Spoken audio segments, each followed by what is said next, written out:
Yeah, G-Bot. I looked for it specifically. It's But looking fly too. Yeah, What's G-Bot. up, I wore it everybody? like 2 days ago. That's why it's dirty. I've been rocking it. You didn't even post a picture though. Happy Money Monday. Oh, you're right. Thanks. Very happy Money Monday. Everyone's dripped Yeah, out. what's going We on, got everyone? everyone's Dripped out. Yeah. yeah. Wait, It's get like it, get it. it's like a Just video telling game. Yeah, video game stat points. Like plus charisma or something for the box and Get a t-shirt. picture for the TL. Get a picture for the TL. Corey, hit that Yeah, shit. I got you. Hold up. Gotta get up on my logo here. There we go. What's up, everybody? Happy Money Monday. Let us know what Amazon questions we can answer for you guys. It's a beautiful day It to was make some not a money on couple hours Amazon. ago. It is now. It's beautiful. As fuck right now. The sun they knows that it's Money Monday. It can't sun rain actually- during Money Monday. That's true. That's Sun true. low key. Like, I wonder if Corey's gonna say hi to me today. It's been years. Yeah, it's a nice day out here too. It's hot as hell though. It's like not. I mean, I know it's hot down there too, but it's like at least 95 here and pretty humid too. We've been through like a heat wave the past couple weeks. Did you go to the lake though? I did this past we weekend. went to the links yesterday. Good. No, lake, not links. Yeah, I said we went to the links. No. All right. What about the lake? I don't care about the lake. Did not You got to go do the both. I went to the lake on Saturday and links What today. up, Scotty? Sunscreen. Yeah. Oh hell yeah. I was in the sun all day. I knew immediately you're gonna probably kick me for that, but I don't. We're getting 90 seconds into the stream. already. We're off the rails already. Hell yeah. This is the- Already. So as I'm scaling, I'm starting to make bad purchase decisions. How do you consolidate your business and keep track of every product in your inventory? Okay, that's a very, very good one right there. So there's kind of two parts to that, right? So there's making bad purchasing decisions, right? And there's actually tracking the inventory correctly. So how do we do that? All right, man. Fuck. All right, so starting I off. thought you were gonna take it. Go for it. Yeah. But Well, no, I'm this is the first question that you've ever lobbed and not just like absorbed. Okay. So, all right, sure. All right, Pedro. Yeah. So since we're sharing today, all right, this is new. Pedro, just keep really good track of things on Google Sheets. So like everything you buy on SellerAmp, just click the purchased button or whatever, so you can track it all there. It's a good idea. Like if you're going back and noticing like those bad purchasing decisions, go back and it'll mark the day you exported it. Go back and reverse the keep it back. See like what you can learn basically. So you can see, oh, there was a seller count increase that they told me not to do that on YouTube. I see why now. Or that sale was too easy to find. Like all that type of stuff. That's going to make your purchasing decisions a lot better. And then also do the same thing for your most profitable items. Like what do good items look like so I can replicate that again. Yeah, I mean, it's super, super important the first like couple months to screenshot exactly what the keeper graph looked like at the time of the purchase, and then give a little 2 or 3 sentence blurb in terms of why you bought it. Justify it, right? Because obviously, if you're buying it, there should be a reason that you're buying it.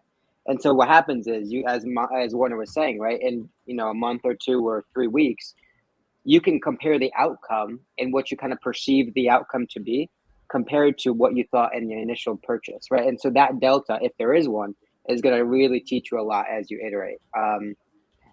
And also, if you're kind of finding that inaccuracies with your buys, you want to mitigate your risk as much as possible, right? So start FBMing. So if something goes haywire, you can return. You can Start test diversifying. Exactly, yeah. Start to go wider instead of deeper. I'm assuming, right? You said as you're scaling, you're making bad decisions. So I'm assuming you're having some sort of like false level of confidence. You're buying more units as you're kind of perceiving to be getting better and better at this sort of thing, right? And so you can still do that, right? But maybe FBM them instead, right? Test 10 units instead of 20, or that, you know what I'm saying? John said he's had 32 units in FC processing for 3 months now. Any thoughts? John, that's got to be some like the sort of record. issue. Yeah, well, that's got to be like something's got to be lost at Amazon's fulfillment center. Something's not right there. I'm sure you probably have already done this, but if you haven't, try opening a case, try explaining the situation. They're not going to be very helpful. I hate to say it, but I really don't know what recourse you have in this case other than to either wait or open a case. Okay, should I enter my price before or after sales tax in SellerAmp? Enter it before sales tax and have your sales tax in your SellerAmp settings already. Same thing with anyone that uses a prep center, right? Yep. Bake it all in. Exactly, yeah. Account for 60 cents for shipping to FBA, wherever the $1.80, $1.20 is for your prep fees. And of course, as Miles pointed out, the sales tax as well. Hit up Amazon Seller Help on Twitter. They'll be able to identify the specific case. It sounds like because you changed your number, you can't have them call you. Essentially, or struggling to have them call you, which is how Seller Support typically works. So hit up Amazon Seller Help on Twitter. Pedro, yeah, you should really have just one big Google sheet that's going to be the backbone of your Amazon business, right? So what I would probably recommend is have a different sheet for maybe every season, maybe a back to school sheet with links, price points in which you're looking to buy, as opposed to also price points in which you're looking to sell, ASINs, so you can list them easily for every single season, right? Maybe you have a summer, maybe you have Christmas, Thanksgiving, whatever the case, maybe you have a different sheet. And then maybe your evergreen stuff, your replenishable stuff that you can theoretically sell year round, have a sheet for that too. Again, documenting what your ideal buy cost is, what your selling threshold is, your expected profit, links, ASINs. The ASINs are important too, right? Because if any of those ASINs go out of stock, if you store the ASIN, it's easy to list again, right? You don't have to go hunting for it. The ASIN's right there. You can list it easily. And then also start to store sellers as well. Right? Different sellers are going to lead you to different sorts of things, right? So maybe you have a list of 10, 15, 20 different Nike sellers that you can continuously learn from. Start to bookmark them. Adidas sellers, Puma sellers, all those sorts of things. Start to bookmark those seller links. The link doesn't change. And that's going to be always an evergreen source to learn stuff, right? So if you're ever on the hunt for maybe there's a big Nike sale that you want to start to reverse source from, well, if you have 15 Nike sellers, that'll make that process pretty easy. That's an incredibly good point on the bookmarking seller storefronts. I've started doing that lately, and it's been ridiculously helpful because you start to learn where dudes are buying from and that there's certain brands that only come from certain websites, right? And then over time, you start to see those patterns, and it makes sourcing a lot easier, you know, if you're adequately tracking stuff correctly and everything. And it makes it just like a breeze compared to doing it, you know, just raw dogging it essentially. And Austin had a good question here because this is something that I think probably throws a lot of people off. So he said some Neutrogena items are showing up restricted, even though I'm ungated. Is this normal? And so, Austin, you can be ungated in a brand, but there can still be certain ASINs from that brand that are fully restricted, right? So that's just for some reason how Amazon treats some of these products. Like, for example, I'm ungated in Gillette, but there's still some certain Gillette ASINs that I'm fully restricted on. I can't even apply. So that's going to be the case for a lot of brands, unfortunately. What do we think, boys? Should we wear the boxing gear to the gym this after the call? No, so I think it makes you slightly stronger. You hit PRs. That's what I was thinking, bro. Chad hit the PR. I'm turning 18 in a month, and I found out about Amazon FBA about a month ago, and I have educated myself heavily on this topic. When I turn 18, what activities should I do to set myself up for success? Start selling now, yeah. Yeah. I mean, it just kind of depends if your parents are cool with it and everything. But once you're 18, right, first order of business, you want to set up that Amazon seller account. Then just get going from there. You know, you said you educated yourself nicely, so it's starting to get some initial SKUs live in your storefront, right? Starting super nice, small, low risk, and building up from there. You also can, I don't know what you mean by necessarily educating yourself heavily, but there's no reason for you not to be sourcing. Right, going through. If you were here 5-10 minutes ago, I was talking about a big Google sheet to start to like document and reference a lot of links. Start to comprise that now. Whatever you can start reverse sourcing, start to kind of compile those links, ideal price points, all those things right now. And so when you're off and running in a month or two, it's game on from there. Do you guys request early payouts from Amazon? Is there any reason not to?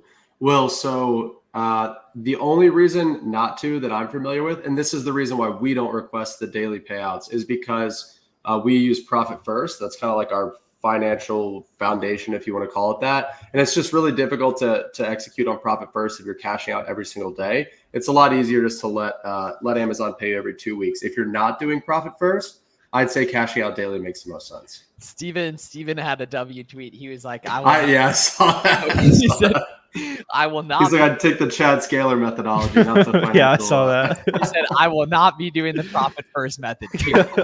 I will be doing the Chad Scaler method and reinvesting into the business as much as I can and living off nothing. Make sure you're actually making some fucking money. I love that. I saw that. I was like, I kind of feel personally attacked, but at the same time, I love it. Sent out 7K worth of profit. Holy shit. Oh my gosh. Tony, Tony. Let's go. Let's go. Good work. Damn, already too, man. So we still got a week left in June, man. Good work. Here's milestone. Yes, sir. Yeah, keep building, man. And that's the thing, Tony. You're probably in your first year. You can't even imagine what you can do over multiple years, man. Keep building. That's a good thing. When adding a new FBA, should we uncheck Canada and Mexico? Really up to you. I super would. Yeah, it just depends. Like if it's like a product that doesn't really get returned often, it can be a good idea. There's also some like different account health kind of thresholds and things for different countries. I would turn every other country off because you don't want one of the other markets to kind of screw up your main sauce. Yeah, we turned Mexico and Canada completely off a few weeks ago. It's because after we factored in returns, it just wasn't worth it. And that, like exactly like you said, Garrett, your account health, you have a separate account health metrics for each marketplace, and our Canada and Mexico account health was trash because we don't pay attention to it. So we didn't want anything potentially affecting or risking the U.S. account. Yeah. Go America, Angela. Facts. So toss up the screen share. Let's see what we got. Little stallion hanging out in chat, tossing a big old shipment out. I love the I like the blurred labels all over the place, but I there's nothing better than a nice little box thrown from the community. That's what's up, Stallion. There's been a shitload of them lately. I've been loving it. Yeah, Drew, Stallion, Wesley. Yeah, that's a W take right there. Here we go. What should we pay attention to when analyzing a variation markets? What should we pay attention to analyzing variation markets where Keepa does not work? I sell in Australia and sometimes I have a hard time.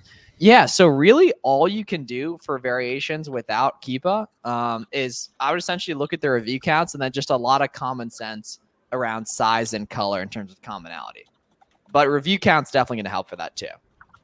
Yep. How many variations on a listing is too many? It doesn't matter, G. There's good products on listings with like hundreds of variations. Just make sure that variation has some nice review count increases. Make sure the offer stat looks good. G-Body fiending for the retweets there. Let's see, I'll toss him on. No, it wasn't. That wasn't a retweet. Oh, someone mentioned Corey as the rookie of the year. On Twitter, I haven't even looked.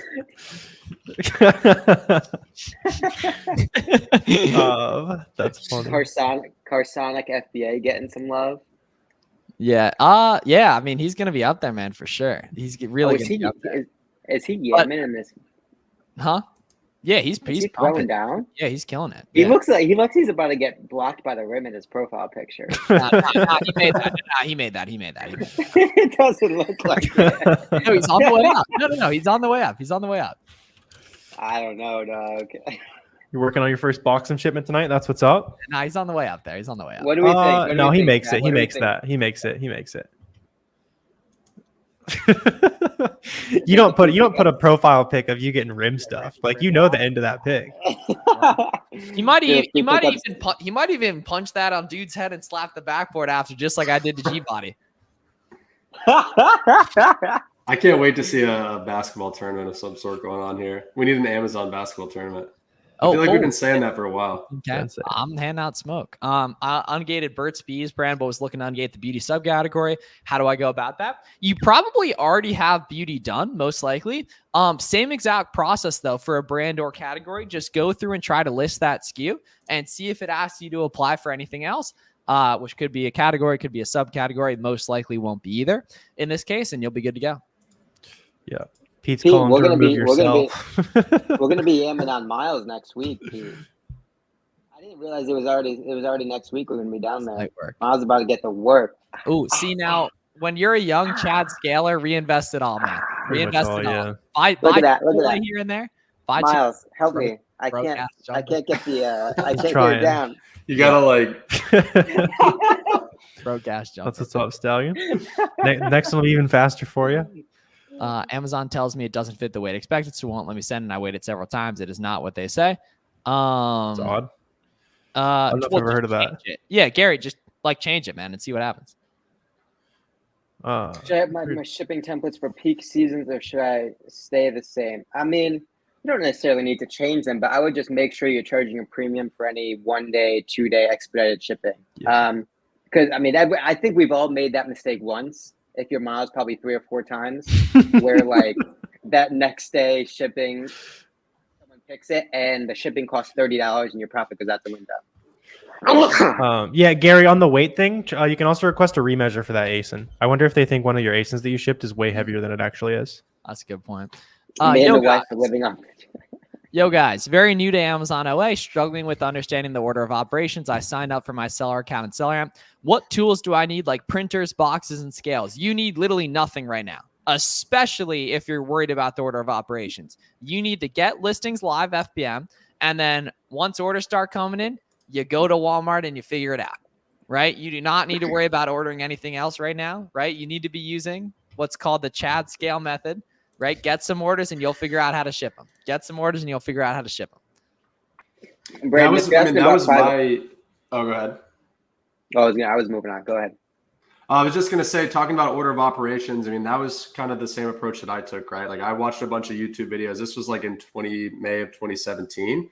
And I found Reezy Resells. I knew I wanted to do books. I didn't have any scales, any shipping materials, anything of any sort whatsoever. Just went to thrift stores and started scanning books.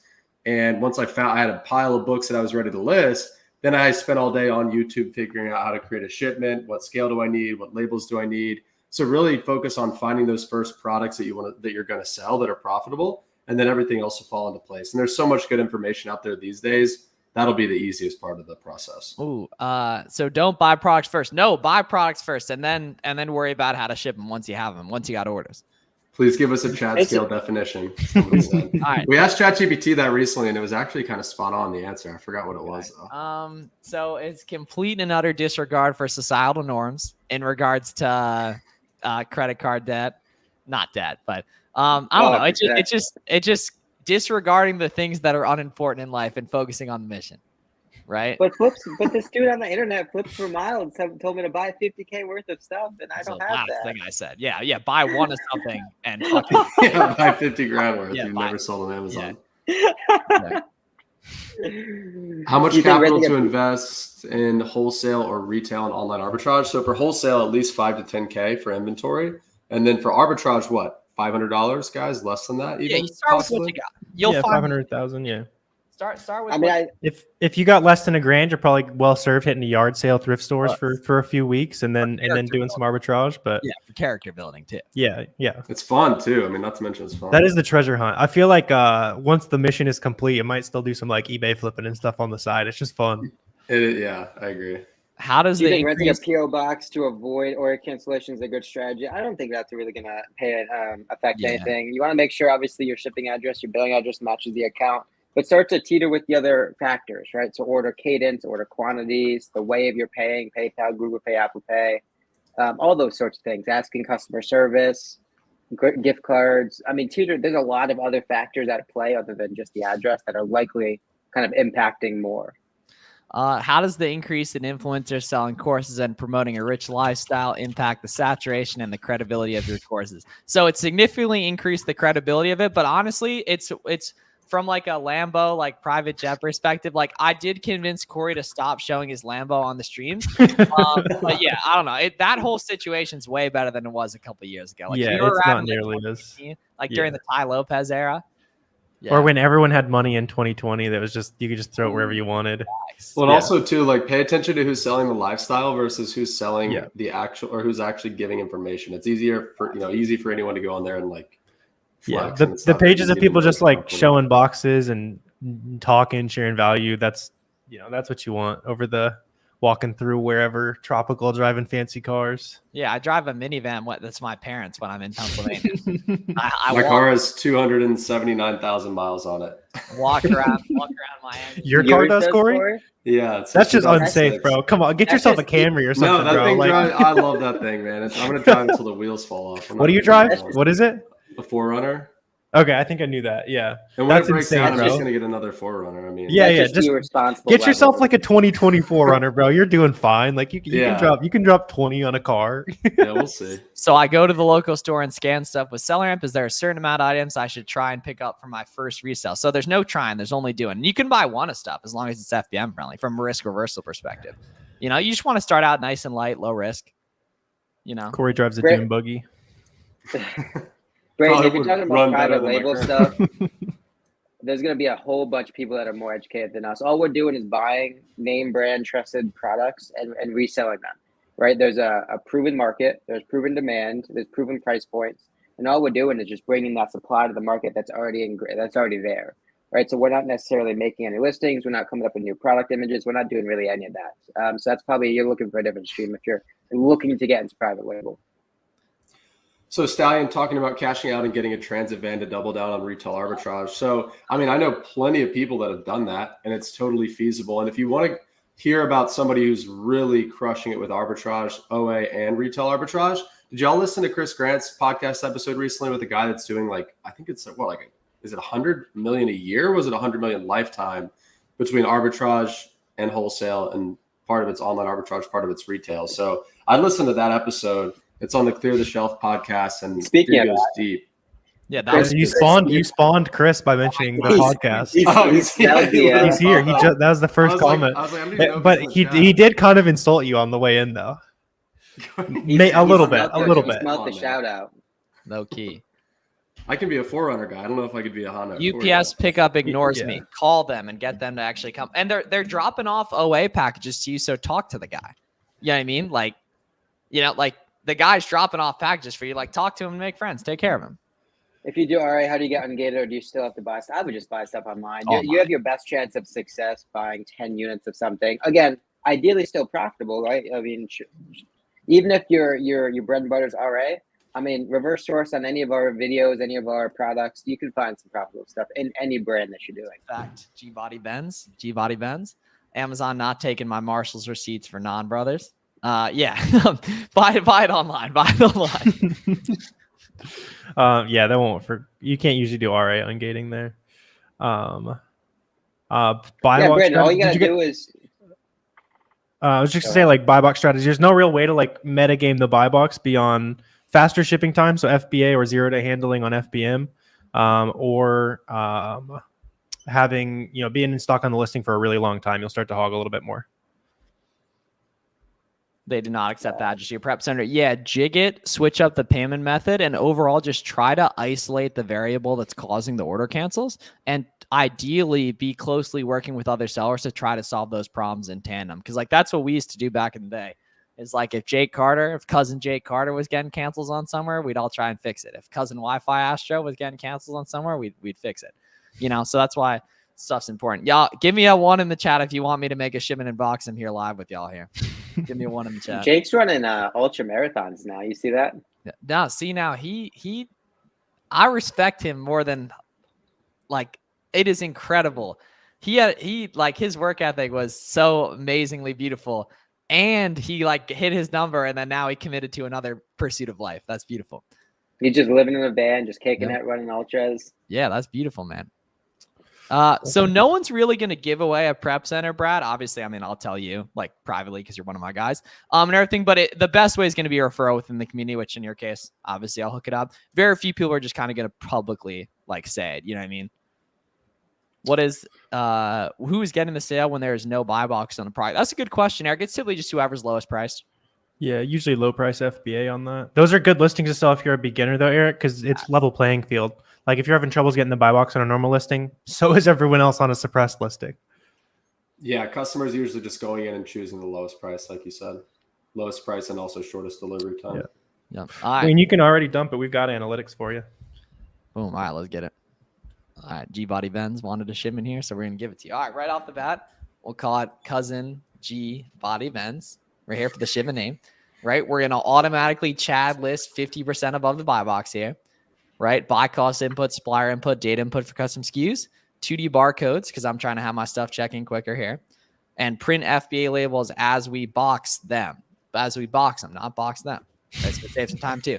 No more writing on the boxes, putting the 40 pounds, putting the XYZ amount of Dude, I remember having to do that all the time. It was so bad. All the It time. was so bad. That's I could just picture Danny doing the copyright for that page. He was like, "Oh, this is gonna be funny. Let's do prep inbox them."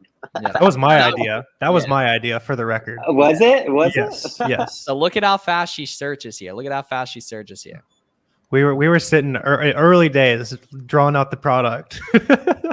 Look at how fast she searches here. So beautiful. Boom. Oops, not Garrett's tweet. Oh no, I gotta get. We can't sell Garrett's tweet on Amazon.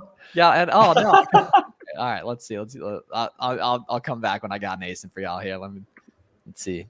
Boom. No, I got it already. And we're back right here. Boom. Here we go. Boom. All right. Let's plug this guy in. See how we're automatically, we can see all the other offers here. So we can list way above the box here too. Let's go to add product here. Buy cost, boom. Total quantity, boom. Let's do 50. Quantity per case, 50. Supplier, rack room, date purchase, boom. Expiration date, if there is one, you have to add in too. Y'all see that custom SKU right there as well. Let's see.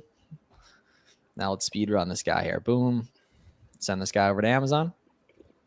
One day you can sell Garrett's tweet. Yeah, we're working on that one. We're working on Almost adding the ability soon. to sell tweets on Amazon. Okay, this is the best part of Boxem. So we can print out the FN SKU labels right here. Boom, there they are. Right If there. you've got a printer hooked up, that'll automatically print. You don't have to Automatically, yep. press print right there. Yep. And then we'll just do bulk assign right here. So this is the really, really quick part. So let's say 10 per box, 5 boxes here, 24 by 19 by 17, 20 pounds. And that's all you needed to do. No dragging and dropping, no manually creating boxes. There's our FBA box labels right there. Y'all see that sweet 2D barcode as well. What? Think for a second for a new seller. Like a new seller has just started selling on Amazon and they're trying to work through creating an FBA shipment inside Seller Central. Nightmare. Impossible. In fact, this is embarrassing to admit, last week I went in to try to create a shipment to show an example to somebody. I literally haven't created an FBA shipment in like 3 years. So I went in and tried to do it. And I'm like pinging my VA the whole time. I'm like, hey, how do we do this? Like, what do I do here? What do I do this? I couldn't even figure it out. And I've been selling on Amazon for 7 years. Yep. So the fact that Miles just went through here and created a full shipment in like 72 seconds is just insane. Yep. And you can print the shipping labels in Boxem as well. You can't do that in other shipment softwares too. So that's huge. Yeah, that's huge. You don't have to touch Seller Central at all anymore. Yep. Buying. Thank God for that. Is my box, like default box dimension, still on the roadmap? Oh yeah, for sure. Yeah, that was a G. That's a great idea. Yeah, that was a rare W take from Garrett. Rare W. Come on now. Rare W take. Yeah. Is there a certain amount of products to pick up on my first in-store pickup to resell? Like 5 or 10 units. Just kind of feel out the demand on the item. Look at the offers tab. Look at the variations, that kind of stuff. If you're doing a pickup, you can test it and like make the sale that day and go back for more. Worst case. Oh, this is a good one here. Okay, this is a really good question here. What was the moment where it clicked that the Amazon FBA/FBM business model worked, and how did you get to that point? So I always kind of knew it worked because I followed so many people that did it for a while. But the time it really started to make sense for me once I had some like $500 profit days the first like 2 months, and then I had like a $2,000 profit day in like my 6th month, which actually didn't really take that much effort because it was just replens. And then I got very good as a result of that. And I think once you have the confidence to go deeper accurately, that's when it's really going to click, right? Because then it's like you can scale your business deeper as opposed to wider. When you can just add a 0 on your purchase, that's really where it's going to like the light bulb moment, where you can buy 100 as opposed to 10, and you don't have to sit there and source 50 different products to get to that same output. That's where it starts to click, and that's where it gets exciting too, right? Because then you just have to replicate that thing, that process, as opposed to, and that's where it becomes more than just like an hourly job. Yep. In the beginning, it's like, oh, I have to put in hours to find X amount of ASINs, right? But then once you get deeper, then it's you're scaling your business, scaling your time, and exponentially. The skill set scales very fast. You like for like 2 to 3 months, depending on how fast you can learn, you'll feel like you're slamming your head against the wall. Gradually, less and less. It'll start clicking. You get that first product where you make $2,000-3,000 profit, and then it's like, all right, more of those.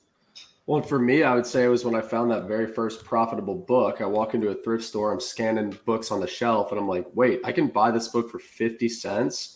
And right now it's selling on Amazon for $30. Like, after fees, maybe you take home 21, 22. I just, 40x to my investment, essentially, once that sells. So that's when it clicked for me. I'm like, dang, if I can do this 1, 2, 5, 10 times a day, then that'll be awesome. And that's kind of how it works. Do you guys have any seller app coupon codes? I think it's like $20 a month. I think you'll be fine. You can try it. Launchpad. Yeah, you can try it free as well. Yeah, there's a Boxem store on my channel, guys, and Warner's channel as well. Yep, and the Boxem channel. Yeah, if you haven't subscribed to the Boxem YouTube channel, go do it. We dropped the first video on the Boxem YouTube channel. Chad Boxem. Somebody was, I think Stallion was asking about how 2D box labels work too. So the 2D barcode, like you're asking to do a bunch of different SKUs, that embeds all the product information on there. If you have one product or 50 products in the box, it basically just is a label on the outside of the box. So when Amazon scans it, they know exactly what's inside rather than having to like rip it open. Cool. All right, so I'm gonna go do my best 2017 Steph Curry impression on some randoms at the Y. You gotta get ready for next week because we're going. I always have busted your ass. I will continue to bust your ass. I got Pete though. Things don't Get your second. I got Things Pete. don't change. Wi-Fi and I would murder. Oh no, that's not fair. I need a lesser two. I need a lesser two. Give me like a Austin Reeves number 2. Oh. So I'm number. Okay, gotcha. Okay. Yeah. Be great, y'all. Be great. We'll see you guys soon. See you Me guys. and Pete are like Damon McCullum, and you need like a Austin. All right.